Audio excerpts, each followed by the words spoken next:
Hola, bienvenidos a una emisión más de Derecho a Disentir, espacio dedicado a las opiniones de jóvenes universitarios de diferentes disciplinas y escuelas que pondrán sobre la mesa los temas que más le interesan a la sociedad.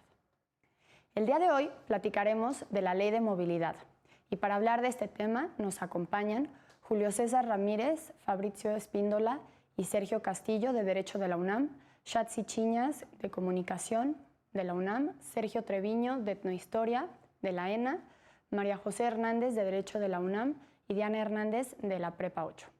Yo soy Regina Sánchez Azo. Comenzamos.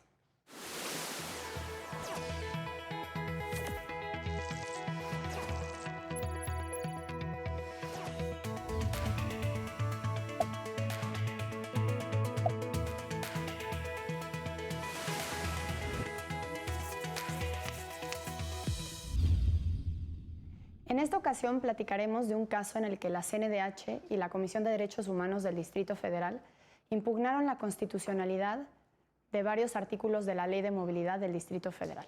Al respecto, la Suprema Corte decidió invalidar el artículo que establecía requisitos para reexpedir permisos o licencias para conducir a personas con incapacidad física o mental. Y por otro lado, decidió reconocer la validez de los demás artículos impugnados, dentro de los cuales había artículos relacionados con desfiles, caravanas, peregrinaciones y manifestaciones en el entonces Distrito Federal. Bueno, bienvenidos, bienvenidas. Pues, ¿qué les parece que, como se trata de dos temas, empecemos hablando pues como en orden de la sentencia? Primero en este tema sobre los derechos a las personas con discapacidad y después sobre la libertad de asociación y de expresión. Diana Lisbeth, ¿nos podrías decir más o menos de qué va, qué es lo que dice la Corte respecto de este artículo que pedía un certificado médico para poder reexpedir las licencias o permisos de conducir a personas a los que les llama con incapacidad física o mental? Claro que sí. Primero que nada, muchísimas gracias por la invitación. Es para mí un honor poder compartir el foro con todos ustedes. Y me gustaría hablar primero que nada acerca de la ambigüedad que presenta la Corte acerca del término accesibilidad limitada, ya que esto, como lo menciona la sentencia, incluye tanto personas con discapacidades motoras, discapacidades mentales, así como aquellos individuos que poseen alguna falta de movilidad, y esto debido a las cargas que ellos tienen, ya sea maletas, ya sea cajas. Y la Corte a lo que quiere llegar es que se tiene que tener un recibo fidedigno acerca de por qué es que las personas no pueden o en su caso no deben acceder a estos sistemas de movilidad. Es un poco difícil y es un poco complicado verificar realmente en qué tiempo se ha dado este incidente, en qué tiempo pueden reincorporarse nuevamente a las actividades de movilidad y asimismo qué instituciones específicamente van a poder expedir estos mismos documentos para que asimismo no haya distorsiones en cuanto a quiénes pueden acceder a esto y quiénes no. De acuerdo, gracias. Julio César, también te gustaría platicarnos sobre esta parte de la sentencia que se invalida el artículo 69 de la Ley de Movilidad. Sí, bueno, aparte de esta ambigüedad que muestra este artículo, me llama la atención que uno, en un voto particular del ministro Saldívar, menciona, ¿no?, la falta de consulta para legislar, falta de consulta a las personas con discapacidad, tomar en cuenta su opinión y decir, bueno, vamos a, como debería ser, ¿no?, ahora con este sistema de parlamento abierto, invitar a estas personas, emitir su opinión y ellas mismas demostrar si se sienten discriminadas, porque es la principal impugnación por parte de las comisiones de derechos humanos de mencionar que tal vez ahí hay una discriminación. De acuerdo. Ok, entonces platicando sobre las consultas, no sé, Sergio, ¿nos podrías decir tú qué opinas? ¿Deben de existir o no las consultas a personas con discapacidad cuando se traten de leyes que puedan incidir en su forma de vivir? Sí, de hecho es un elemento esencial en el actual modelo social de la discapacidad. Para poder llegar a esta conclusión es necesario hablar sobre la existencia de diversos modelos a lo largo de la historia en relación a la discapacidad y es cómo la sociedad ha entendido a la discapacidad.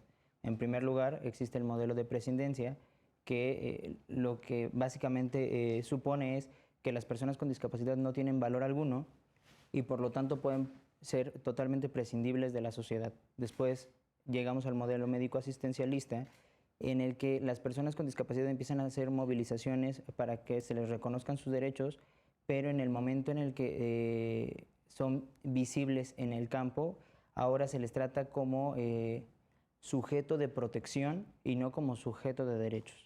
¿Esto qué implica? Que las personas con discapacidad, a la discapacidad se le concibe como una enfermedad que está asociada indefectiblemente a la persona y que por lo tanto hay que rehabilitar a la persona y en algún momento, a través de tratamientos médicos y asistencialistas, podrá superar el tema de la discapacidad, ya que es una enfermedad en este modelo, como se conoce. Y en realidad esto no es así. Pasamos después al modelo social de la discapacidad y hay totalmente una disociación de la discapacidad en relación a la persona, porque se habla de la existencia, sí, de diversidades funcionales en relación con las demás personas, como fundamento de la heterogeneidad del ser humano, y la discapacidad surge en este momento cuando esas diversidades funcionales encuentran en el entorno o en la actitud de las personas, o ya sea alguna otra barrera de tipo económico, algún choque que impida que ejerzan sus derechos de manera o en igualdad de condiciones que las demás personas. Entonces este es el modelo social de la discapacidad. Y ya posteriormente, el modelo que ahorita se está adoptando es el modelo social y de derechos humanos. Además de lo que ya había comentado, cuando se lleguen a tomar decisiones que involucren a personas con discapacidad, el centro de la decisión debe estar basado en los derechos de las personas con discapacidad y en las opiniones que ellos manifiesten para que se tomen dichas decisiones. ¿Por qué? Porque hay un lema más o menos que va así en discapacidad, que nada de nosotros sin nosotros, ¿no? Entonces, para romper este paternalismo existente de los modelos anteriores y más del modelo médico, es necesario que todo lo que se decida con base en lo que creen y lo que piensan y lo que necesitan esas personas, porque si no, de nada va a servir. De acuerdo, es interesante. Sergio, también, ¿estás de acuerdo con el fallo de la Corte respecto de que este artículo debía estimarse inválido por ir en contra del modelo social del cual ya nos estaba platicando Sergio? Sí, justo además de lo que platicó Sergio, me parece muy interesante porque en como redacción del artículo hay como cierta confusión y como uso equiparado de la palabra incapacidad y de la palabra discapacidad, ¿no? Cuando la incapacidad en términos de derechos se usa generalmente, bueno, no generalmente, su uso es sobre la incapacidad, sobre la capacidad jurídica, mientras que la palabra discapacidad está resonando y se está usando ahora desde el modelo social, ¿no? Entonces, claro, la pregunta no estaba cuando usan la palabra incapacidad, es como la incapacidad jurídica de alguien de hacer una cosa o no hacer una cosa. Esto mismo que dice Sergio sobre la discapacidad y cómo se ha tratado de proteger a las personas con discapacidad, y esta protección ha sido llevarlos hacia un mundo en el que no son como capaces de poder decidir. Que claro, el ejemplo lógico es el estado de interdicción y cómo se transita por un mundo en el que las personas con discapacidad necesitan un tutor o una tutriz para poder tomar sus decisiones, y llegas otra vez al mismo tema, pero ahora en un tema de movilidad, ¿no? Necesitas, lo que pasa aquí con este artículo es básicamente como si necesitaras que un doctor diga si tú puedes o no manejar, moverte o lo que sea, ¿no? Claro, que incluso la sentencia dice, ¿no? O sea, como además de que no estás tomando, o sea, con base en el modelo social, tú estás asumiendo que se pueden curar, ¿no? Claro. Y justo el tema que también decía Sergio, la rehabilitación, ¿no? O sea, como en esta idea de que pues están malitos, hay que corregirlos, ¿no? Y pues no, o sea, también justo el tema importante o un tema vital en la discapacidad desde este modelo social son las barreras, ¿no?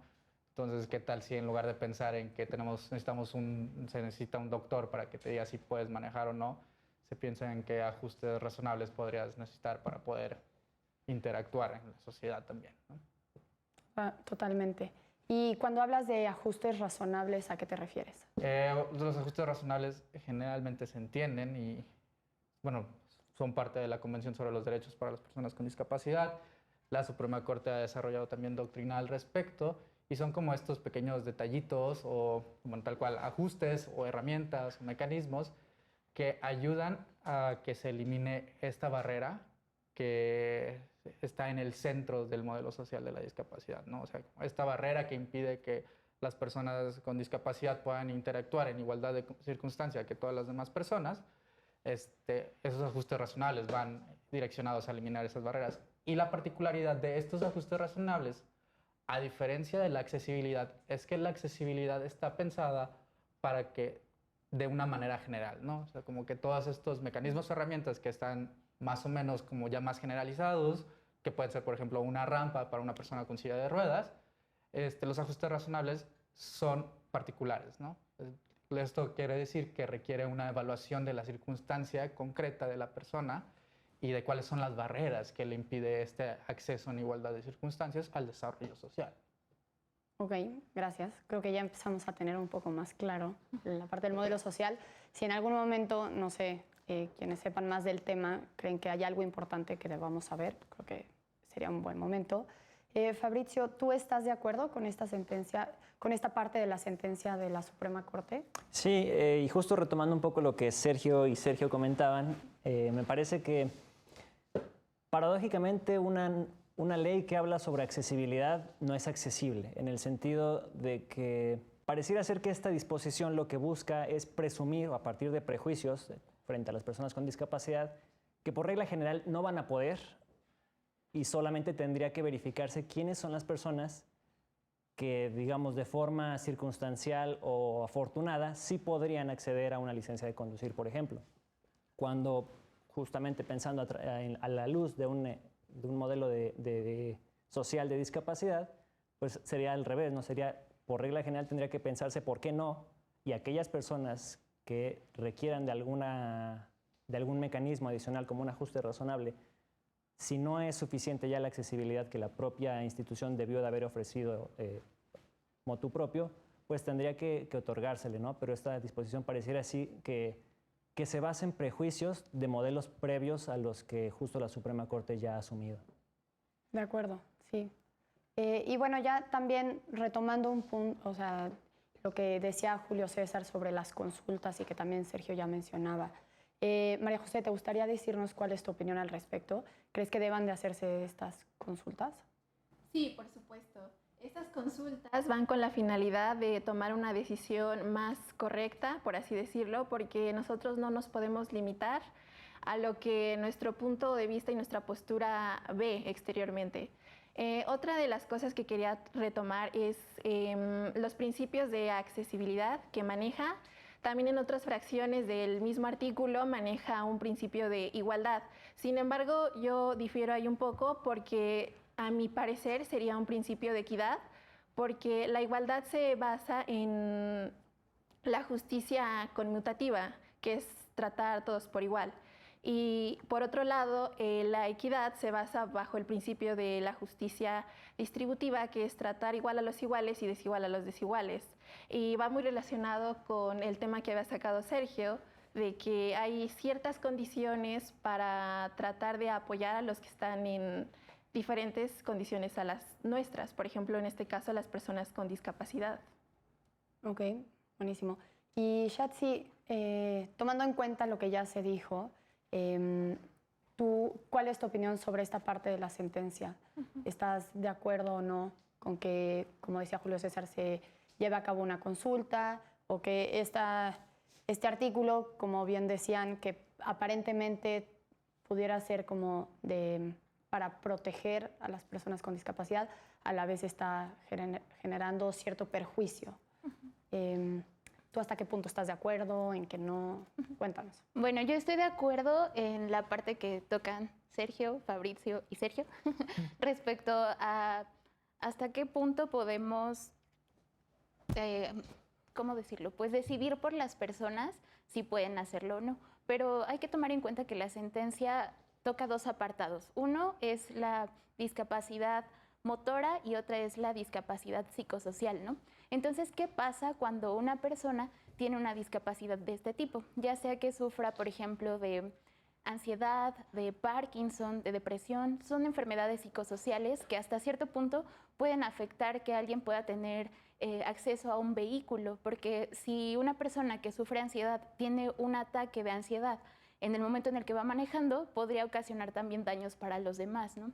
Entonces yo creo que sí sería bueno consultarlos y también pensar en la otra parte, que hay personas que tienen discapacidades y que no tienen forma de moverse, o sea que eso es real y que en algún punto sí se necesita de una valoración médica que diga si esa persona, en el caso de la enfermedad psicosocial, puede con medicamento o con algún tratamiento tener una vida, digamos, como las personas que no tienen estas discapacidades. Pero al mismo tiempo también considero que sí se debe de tomar en cuenta a las personas que tienen discapacidades porque uno no puede decidir por ellas. Yo creo que este sentido paternalista no es correcto porque pues en lugar de protegerlos los estás aislando. O decidiendo por ellos, ¿no? Ajá. Al final. Anulando Sí. su decisión, sí. Diana Lisbeth, ¿te gustaría darnos tu opinión sobre lo que ya empezamos a discutir? Sí, claro que sí. Yo estoy totalmente en contra de las generalizaciones y voy al punto de que las personas con una discapacidad tanto motora como psicológica o psicosocial, que ya tocaron ese punto, pueden o no depender de algún otro instrumento o bien alguna otra persona de apoyo para poder realizar sus actividades cotidianas y yendo al punto de la movilidad para poder conducir algún automóvil o incluso, ¿por qué no?, hablar acerca de tomar algún tipo de transporte público.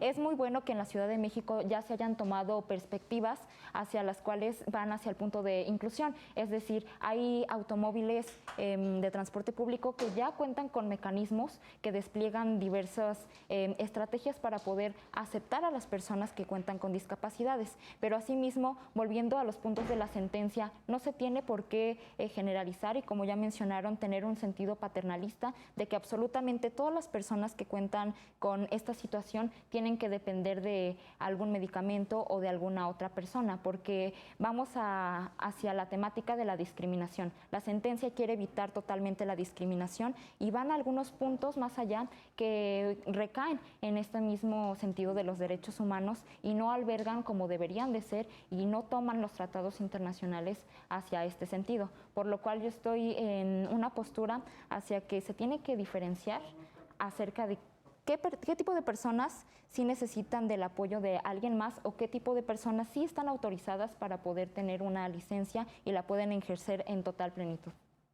Ok, ¿alguien le gustaría contestar este punto que está poniendo sobre la mesa Ana Lisbeth? O sea, ¿ustedes creen que pudo haberse distinguido en esta ley?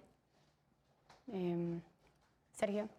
Bueno, en realidad creo que no se trata de un tema de autorizar o no la concesión de una licencia para conducir, sino que, bueno, el artículo supone o tiene este supuesto de que si tienes alguna discapacidad, que no dice discapacidad, dice incapacidad física o mental, entonces no puedes acceder a una licencia de conducir y solamente podrías hacerlo si has comprobado a través de un certificado médico que ya te has rehabilitado de esa discapacidad y que además esto se puede solucionar si no tienes este certificado médico o así está un poco la redacción del artículo, lo puedes hacer siempre y cuando se adopten los ajustes razonables para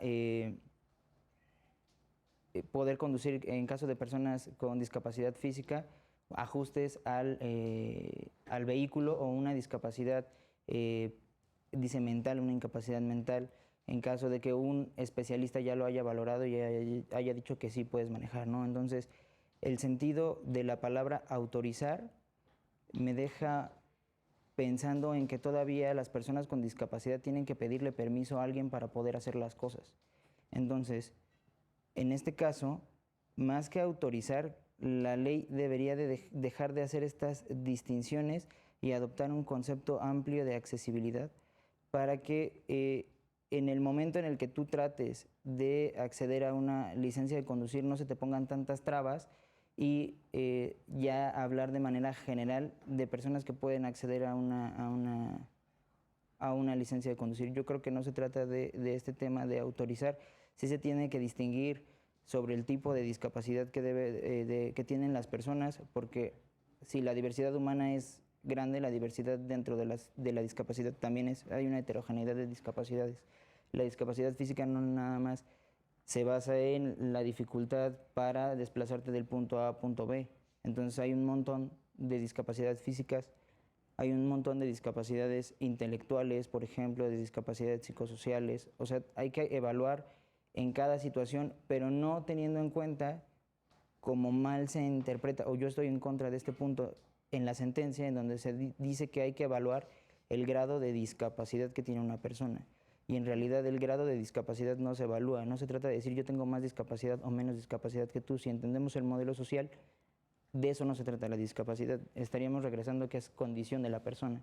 Entonces lo que se evaluará en este caso es la intensidad de apoyos que debe necesitar la persona para poder acceder a este tipo de licencias, pero sin hacer distinciones a priori, como sí lo hace la legislación, ¿no? Creo que es un punto importante.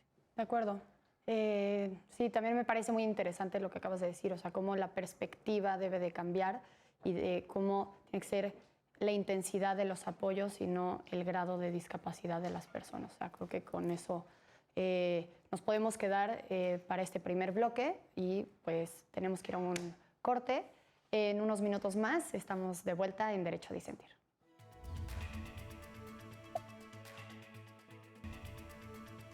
Ya estamos de vuelta en Derecho a Disentir y estábamos platicando de esta ley de movilidad del Distrito Federal, de cómo en su primera parte la sentencia de la Suprema Corte invalida un artículo que estaba solicitando ciertos certificados médicos a quienes llama que tienen una incapacidad física o mental para ver si pueden tener acceso o no a una licencia de conducir, ¿no?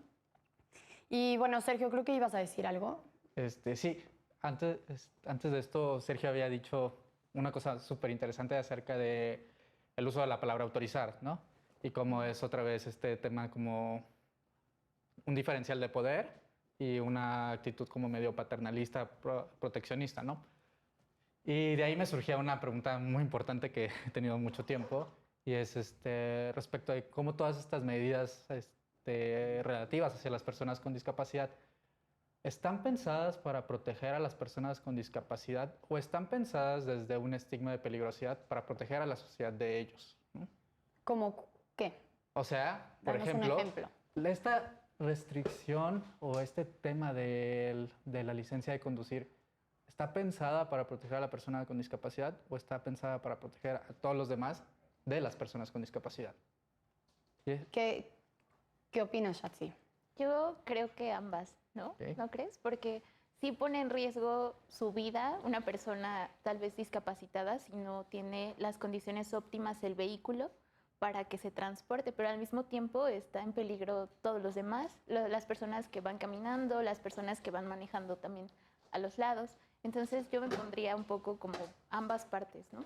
Es que justo Julio iba a decir algo. Sí, bueno, es que me llama la atención. Creo que ese es el objetivo de la creación de esa ley, ¿no? Parece ser que prefieren proteger a las personas que están afuera, ¿no? De la ciudad caminando, los peatones, no lo sé. Y bueno, no sé, yo nunca he visto en las noticias que digan persona con ansiedad atropella a alguien, ¿no? O porque no pisó bien, una persona con discapacidad atropelló a alguien. Digo, no sé, creo que todavía se sigue ahí prejuzgando a estas personas. Esa es mi opinión. Es que justo el tema está en que si el objetivo que perseguiría sería la protección como de todas las personas en general, ¿no sería más sencillo poner requisitos para todos en general? Porque pues tanto una persona con discapacidad como por ejemplo alguien que tenga problemas cardíacos podría representar un riesgo para la sociedad, ¿no? De acuerdo. Y entonces la diferenciación que se hace entre los requisitos que se piden para las personas con discapacidad con los requisitos que se piden para los demás, realmente ni siquiera es una de las medidas que podría ser la menos restrictiva, ¿no? La menos restrictiva podría ser simplemente requisitos uniformes para todos. ¿Quién está de acuerdo con Sergio? Fabrizio, ¿qué opinas? Yo coincido y justo ahora me venía a la mente que, o sea, no creo que sea como compartía Shetsi, 50-50. Creo que sí hay una intención encubierta en esta ley, porque sí pareciera que lo que se busca es tratar de proteger más bien a la sociedad del potencial o la expectativa del potencial supuesto peligro de las personas con discapacidad al volante, porque ante la realidad de que una persona con discapacidad va a sufrir un accidente con o sin licencia y va a conducir con o sin licencia, pareciera que el requisito sí va más condicionado a impedir o a establecer impedimentos legales o sanciones legales para que las personas se inhiban de conducir, digamos, de forma legal al menos, pero o sea, no ofrece en términos reales un beneficio o alguna especie de garantía para que las personas con discapacidad sufrieran menos accidentes, si es que eso es como real, ¿no? Ok. Sergio, ¿te gustaría decirnos qué opinas sobre esta pregunta que se pone sobre la mesa, tocayo?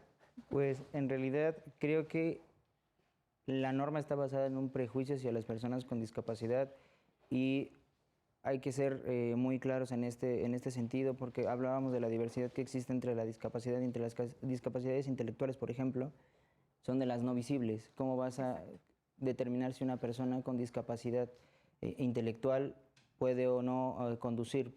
Por ejemplo, puede ser que una persona que tenga síndrome de Down, como es visible, en este caso se trata de discriminar la visibilidad de la discapacidad. Por ejemplo, si yo llego a una persona con discapacidad que, por ejemplo, en mi caso, la falta de miembros superiores, me van a decir de lleno cuando llegue a solicitar la licencia, no puedes conducir, espérame, no me has preguntado.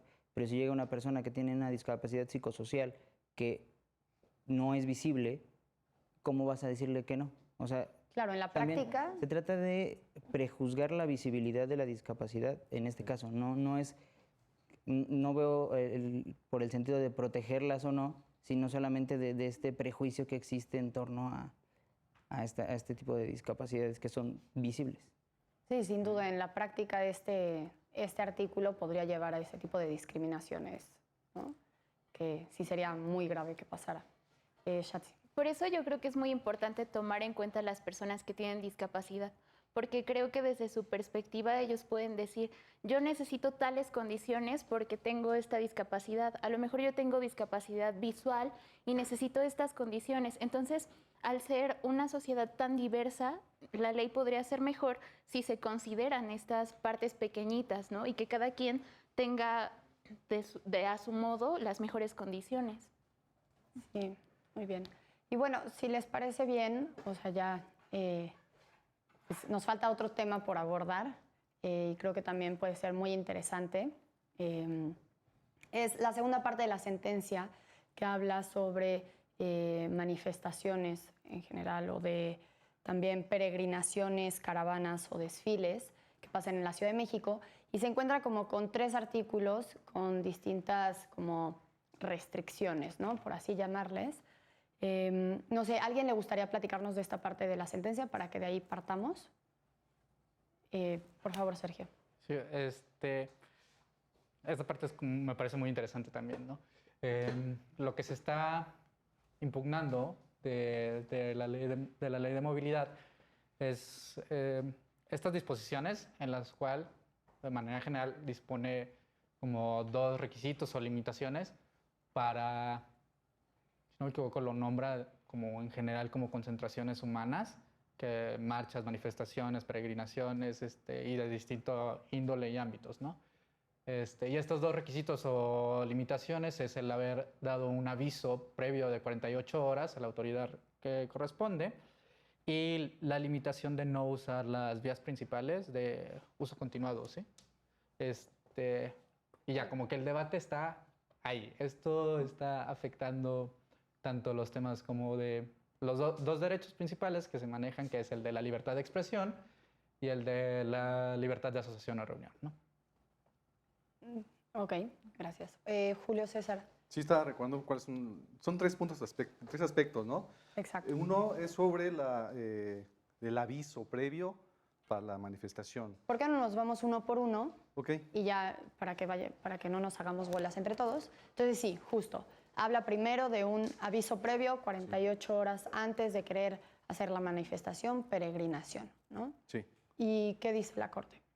Que como es un aviso, no se pide, no es alguna autorización, sino un aviso de decirle a la autoridad, bueno, antes de 48 horas hay que dar aviso a las autoridades para que la Secretaría de Seguridad Pública pues se asegure, ¿no?, que los manifestantes estén seguros, tengan control sobre las vialidades y bueno, tengan mayor control sobre la manifestación.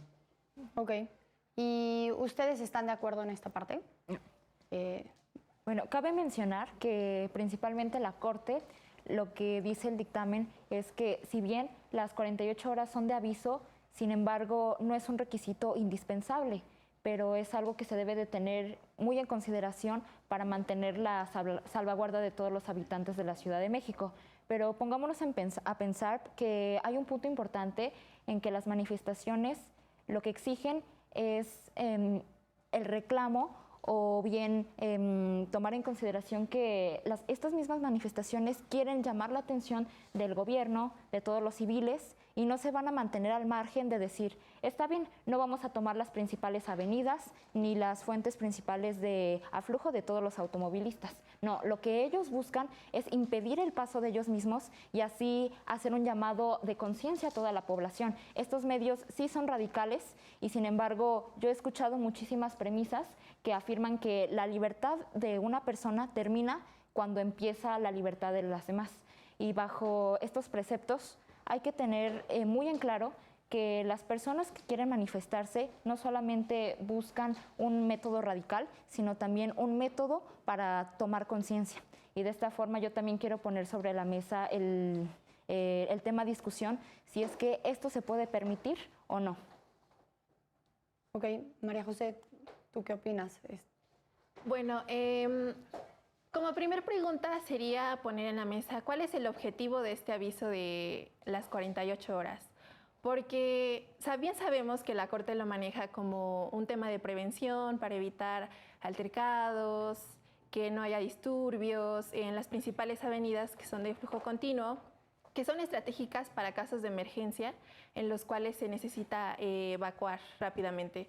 Sin embargo, también se puede confundir por la parte social de que esto también será como un método para evitar que se hagan los bloqueos, para evitar que protesten estas personas.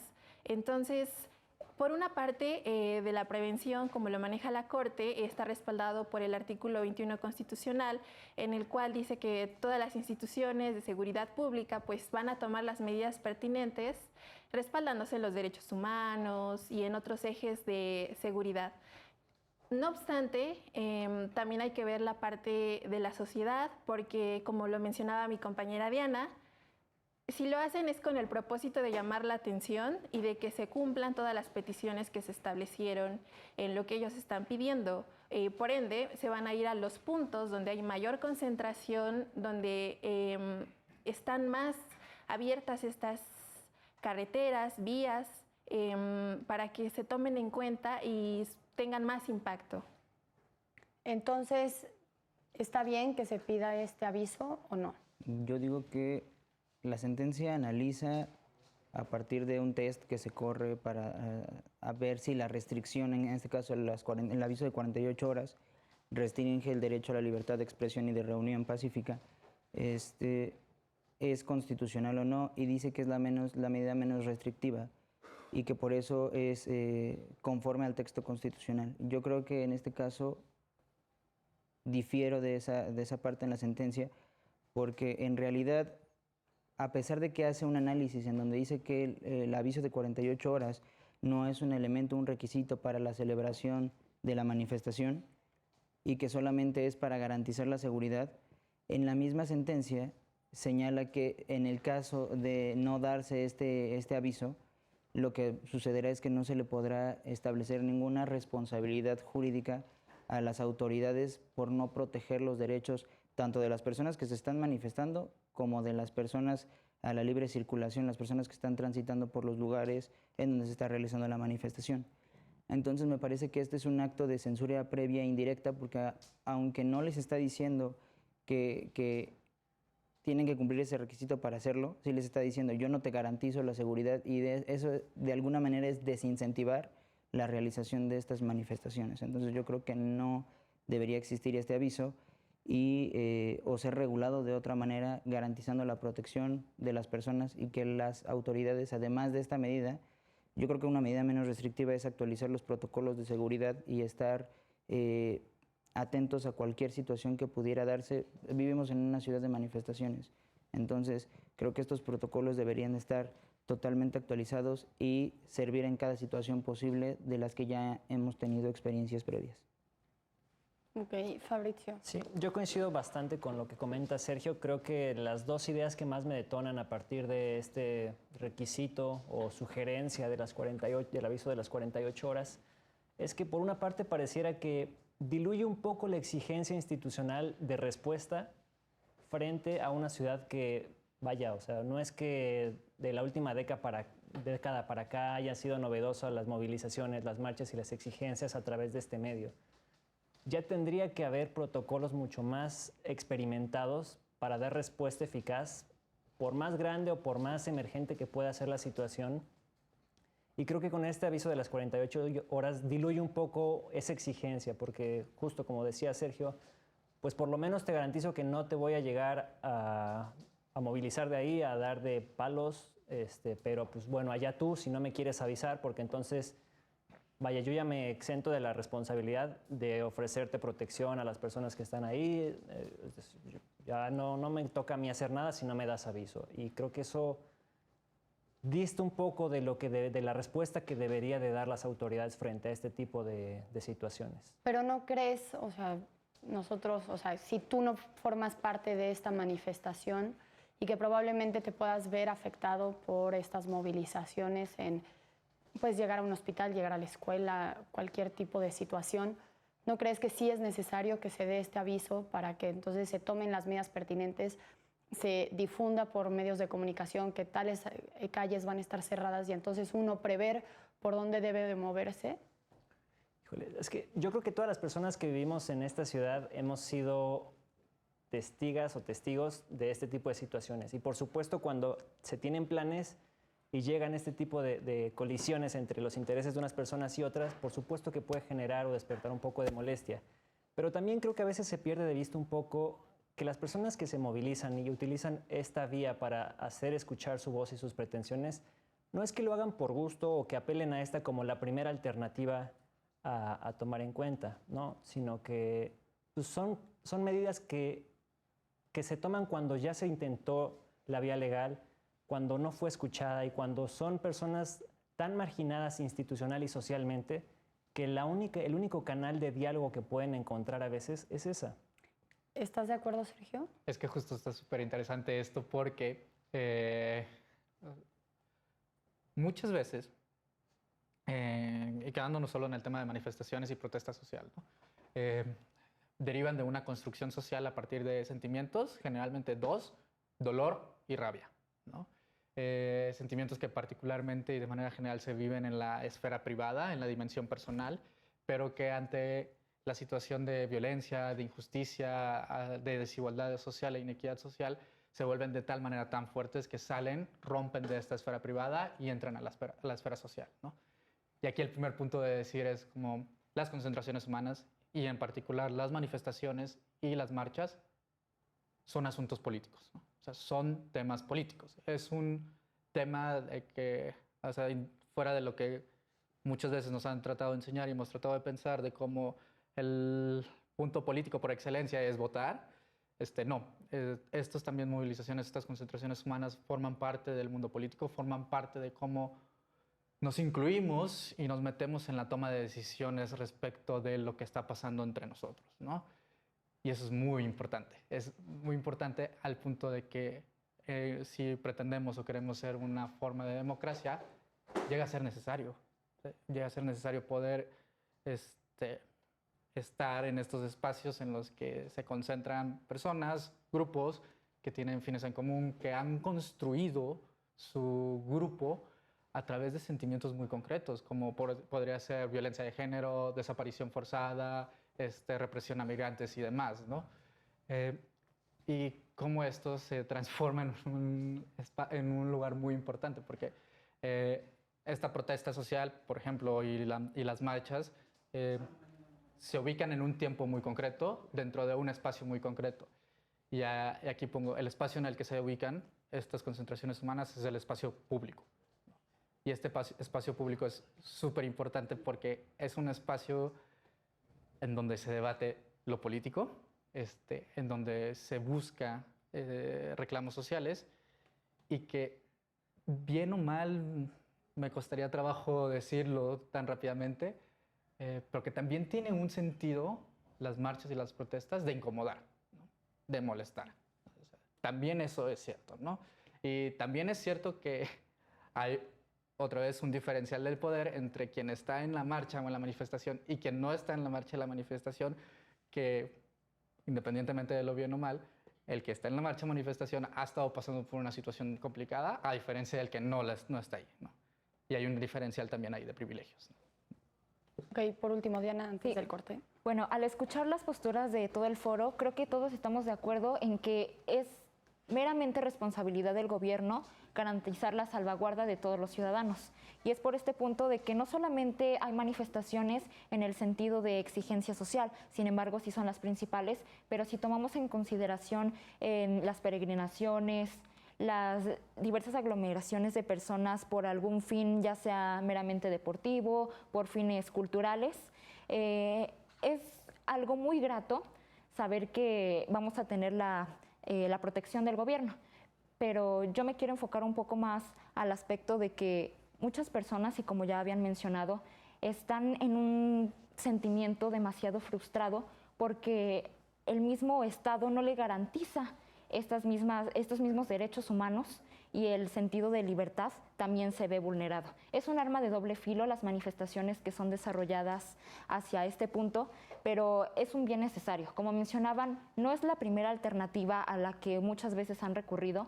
Son personas que están al borde del colapso porque no se pueden llenar de esta necesidad que tienen como sociedad, y es por esto que lamentablemente algunas personas aprovechan la situación y empiezan a organizar grupos que ya son más que nada delictivos y ocasionan una variante, una distorsión del fin, que es principalmente quejarse y exigir una resolución al problema.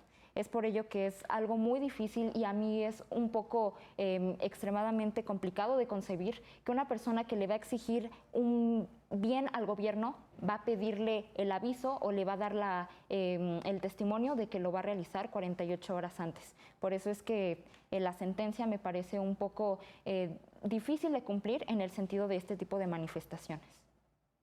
Ok, creo que tocas muchas ideas importantes, pero se nos acaba el tiempo de este segundo bloque, nos tenemos que ir a un corte y ahorita regresamos con la discusión. En unos minutos más estamos de vuelta en Derecho a Disentir. Ya estamos de vuelta, estamos hablando de una acción de inconstitucionalidad sobre la Ley de Movilidad del Distrito Federal. Y bueno, justo antes de terminar el bloque anterior, Diana, nos habías comentado que pues en algunas manifestaciones tiende a haber ciertos disturbios y pues sí, creo que pueden ser externos o de la misma manera pueden ser internos, ¿no? Entonces, pues no sé, María José, ¿nos podrías decir cuál es tu opinión al respecto y pues un poco ya darnos tus conclusiones sobre todo el programa? Bueno, como lo habíamos mencionado, los grupos de choque son un factor muy importante porque la sociedad argumenta que desvirtúan los movimientos. Sin embargo, algunas de estas manifestaciones, precisamente como lo habían mencionado antes, van con el objetivo de incomodar la estabilidad del otro para que por lo menos critique el problema de su punto de vista, porque la sociedad está harta de la omisión, porque la omisión no nada más consiste en no hacer, es en no actuar como se espera. Entonces, bueno, ese es uno de los propósitos por los cuales van enfocadas las protestas. Y desde mi punto de vista es una clara marca de la descomposición social que hay respecto a los problemas que nos acontecen. Y como lo habían mencionado, ¿no? Los sentimientos de rabia y de enojo van aunados a estas formas de manifestarse. Entonces, sería cuestión de actualizar cuáles son realmente las peticiones que se están pidiendo ahora y cómo nosotros podemos llegar a resolverlas, porque ya vimos que por la creación de nuevas leyes, de nuevos sistemas que garanticen, simplemente está dando protección jurídica, pero la protección social y la política es una cuestión totalmente diferente. Ok, buenísimo. Julio César, ¿estás de acuerdo con lo que dijo María José y ya dándonos tus conclusiones? ¿Crees que a raíz de estas manifestaciones como sociedad tenemos una responsabilidad? En parte sí, me parece que es lo que muchas veces se exige, ¿no? La empatía a las personas que se manifiestan. Por parte, si hay quien se siente afectado, para eso, como mencionaba Sergio, creo que es necesario ese protocolo hacia las manifestaciones, atender tanto a las personas que se manifiestan, tanto a las personas que pueden sentirse vulneradas, ¿no? Por ejemplo, muchas veces atacan a los negocios o muchas veces ahora que han estado atacando también un poco a los monumentos históricos. Entonces me parece que hay que tener empatía de acuerdo a lo que expresan estas manifestaciones, pero también que la seguridad pública atienda la seguridad tanto de los manifestantes, las personas que pasan alrededor, así como de los otros que pueden sentirse afectados. Gracias. Diana, ¿tus conclusiones? Sí, claro. Bueno, como conclusión general acerca de esta segunda parte, sería que claramente el Estado tiene bastante responsabilidad acerca de la garantización de la seguridad de todos sus gobernados, pero también nosotros como sociedad no hay que adjudicarle absolutamente toda la carga al Estado, porque nosotros también podemos tomar acción acerca de todas estas propuestas. Sí, pedirle al gobierno que cumpla con sus responsabilidades, pero también hay que recapacitar acerca de nosotros, cómo estamos ayudando para que también estas demandas se cumplan. Y asimismo hay que tomar conciencia en que toda expresión tiene que tener sus límites.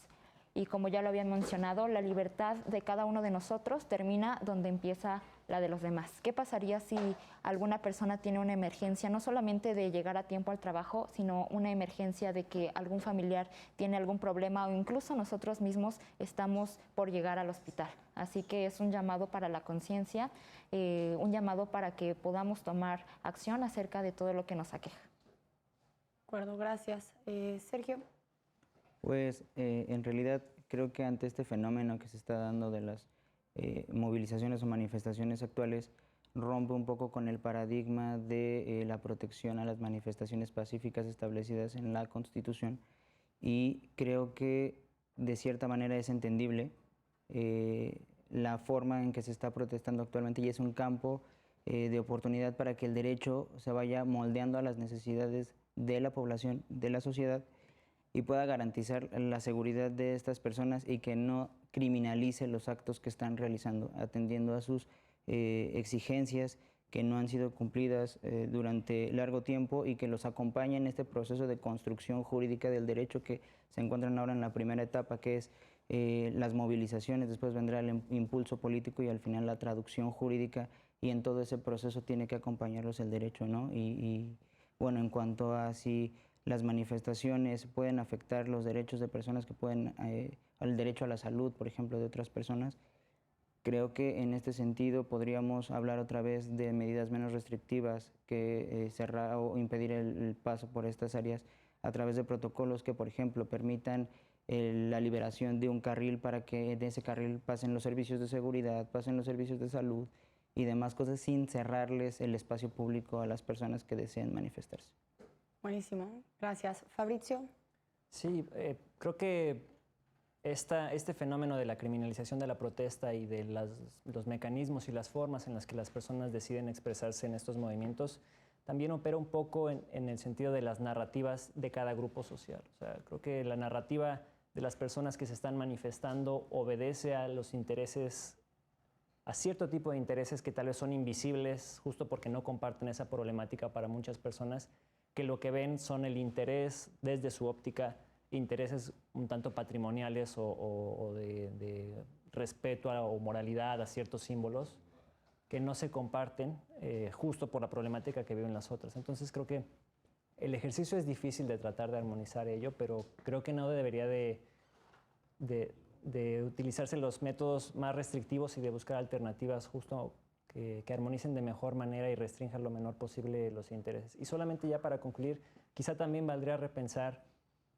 si la principal cuestión que tendría que analizar esta ley de movilidad es la vía o el espacio en el que se hacen las cosas y no otras cualidades de los movimientos como el tipo de grupos que se llevan, que los llevan, los espacios o el contexto político de polarización en el que también se llevan a cabo. Y no nada más reducirse o limitarse a dar una explicación a partir de dónde se van a poner las personas, ¿no?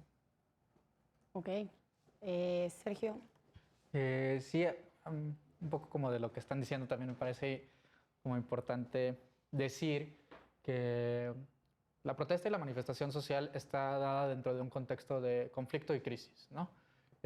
Hay un reclamo, hay una forma muy básica como hay una necesidad que el Estado debería de satisfacer y que no está satisfecha, pues. Y entonces tienes pues un ordenamiento jurídico, político que trata como lograr que esta manifestación de que tenemos una necesidad que no se está cumpliendo y que se dé como dentro de un marco, ¿no? ¿Cuál es el problema de esto? El problema es la línea que se puede marcar dentro de los ordenamientos normativos y políticos respecto a lo que se puede considerar como una protesta legítima y lo que no es una protesta legítima, ¿no? Y el problema de legitimizar o no legitimizar protestas empieza a terminar en el punto de criminalizar protesta o no. Y eso es un tema muy, muy complicado, porque entonces la pregunta ahí es, ¿quién decide qué protesta es válida y cuál es no? Ok, gracias. Y por último, Shatsi, tus conclusiones.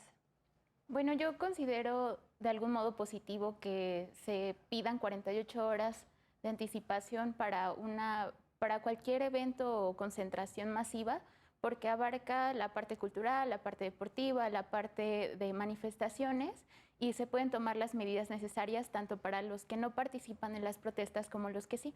Pero también creo que tenemos que cambiar un poco el punto de observación y ponernos o hacer un debate entre todos los afectados. Las personas que se están manifestando, sus razones, las personas que no se están manifestando, las personas de los comercios, de los costados que están siendo afectados.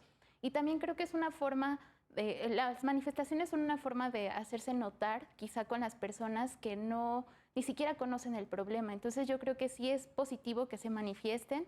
También no les vamos a pedir que lo hagan todo correcto en una esquina donde no nos estorben, donde nadie los vea. Claro que no. Creo que sí hay un sentimiento de inconformidad y lo van a hacer y van a destrozar cosas, ¿no? Pero al mismo tiempo también pienso que tenemos que irnos más profundo y quizá más atrás y pensar por qué llegamos al punto de tocar el tema de hay una manifestación y está afectando que yo llegue a la escuela o que yo llegue al trabajo o que yo llegue a ver a mis amigos, ¿no? O sea, ¿qué está pasando realmente? Hay una descomposición social detrás para que la gente llegue al punto extremo de manifestarse y romper cosas o de simplemente gritar, ¿no? Porque no están siendo escuchados. Entonces yo creo que sería bueno ponernos a pensar qué es lo que está pasando detrás, quizá desde el ámbito que sea, ¿no? La manifestación, digamos, porque también hay manifestaciones o desfiles como los de las personas LGBT, hay manifestaciones de las feministas, hay manifestaciones de las personas del campo, o sea, es algo muy amplio, ¿no? Y yo creo que sería bueno ponernos a pensar, no como poner un ungüento sobre está bien o mal que circulen por ahí, por qué se están manifestando, por qué están circulando por ahí, qué está pasando. Y creo que eso abre, este tipo de debates abre nuestras perspectivas para saber si el punto aquí es la manifestación o lo que hay detrás para llegar a esa manifestación. Sí, gran forma de terminar el programa. Gracias a todos por haber venido esta noche a Derecho a Disentir. Ya saben, este es un espacio abierto en el que son bienvenidas y bienvenidos cuando ustedes quieran. Gracias. Y gracias también a ustedes por habernos acompañado esta noche. Esto fue Derecho a Disentir por Justicia TV. Mi nombre es Regina Sánchez Sazo.